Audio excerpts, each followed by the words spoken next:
দেখুন, নিরাপত্তা নিয়ে দেশ জুড়ে যে উদ্বেগ তৈরি হয়েছে তার পাশাপাশি অবশ্যই চোখ রাখতে হবে আমাদের রাজ্যে চলা এসআইআরেও।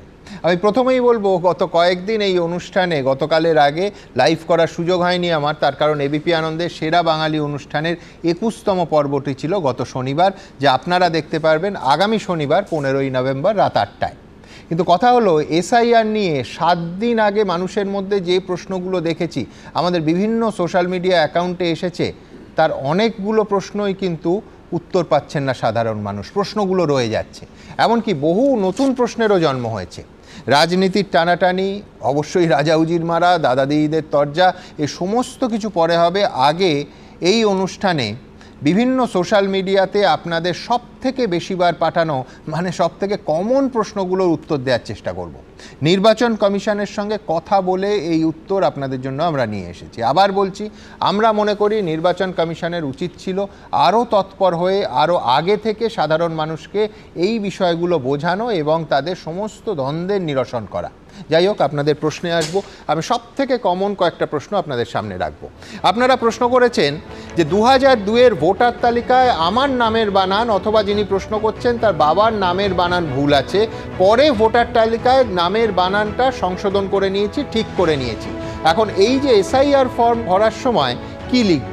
2002-এর সেই ভুলটাই লিখব নাকি ঠিকটাই লিখব? খুব মন দিয়ে এর উত্তরটা লক্ষ্য করুন। নির্বাচন কমিশন বলছে 2002-এর এসআইআরের তালিকায় নামের যে বানান আছে সেটাই লিখতে হবে, ভুল থাকলেও লিখতে হবে ওই ভুলটাই, না হলে এই তথ্য ম্যাচ করানো যাবে না, ম্যাচিংটা হবে না। সব থেকে কমন দ্বিতীয় প্রশ্নটায় আসবে। বেশিরভাগ লোক লিখছেন যে আমার এসআইআরের ফর্ম যদি এখনো না পাই কোথায় যাব? কোনো অফিসে যাব নাকি বিএলওর কাছে যাব? অফিসে যদি যেতে হয় কোন অফিসে যাব?